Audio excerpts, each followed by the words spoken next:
Welcome back to Sindhuja's home dairy. ఈరోజు వీడియోలో కలశానికి jacket ముక్కను ఏ విధంగా మడుచుకోవాలో చూపించబోతున్నానండి.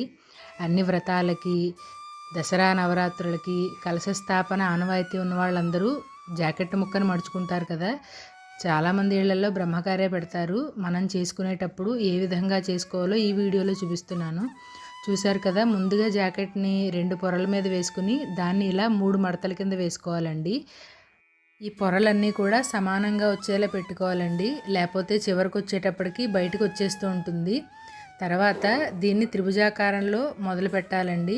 చూసారు కదా, ఈ విధంగా త్రిభుజాకారంలా పెట్టి తర్వాత దాన్ని మనం సమోసా చేస్తాం చూసారా, ఆ షేప్ వచ్చేలాగా మొత్తం చివరి వరకు మడత పెట్టుకోవాలి. ఈ త్రిభుజాకారాలన్నీ కూడా సమానంగా వచ్చేలా చూసుకోండి. ఇవి అనీవెన్గా వచ్చినా సరే చివరికి మడత అంత అందంగా రాదు. చూసారు కదా, ఈ విధంగా మడత పెట్టుకోవాలి. చివరికి వచ్చిన తర్వాత ఎక్స్ట్రాగా ఉన్నదాన్ని మళ్ళీ త్రిభుజాకారంలో పెట్టైనా మడత పెట్టుకోవచ్చు, లేదంటే లోపలికి దోపేసుకోవచ్చండి. చూసారు కదా, ఈ విధంగా మడత పెట్టుకోవాలి. ఇది టెక్నిక్ తెలిస్తే చాలా ఈజీగా మడత పెట్టేసుకోవచ్చండి. పూజకు ముందరే మడత పెట్టేసుకుని కూడా పెట్టుకోవచ్చు.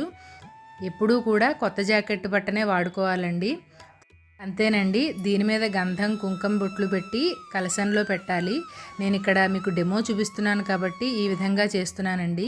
మామూలుగా అయితే కలశంలో కాసిన నీళ్లు, అక్షింతలు, పసుపు, కుంకుమ వేసి దాని చుట్టూరా మామిడాకులు పెట్టి దాని మీద కొబ్బరికాయను పెట్టాలి. కొబ్బరికాయకి బొట్టు పెట్టాలి, అలాగే జాకెట్ ముక్కకు కూడా బొట్టు పెట్టాలి.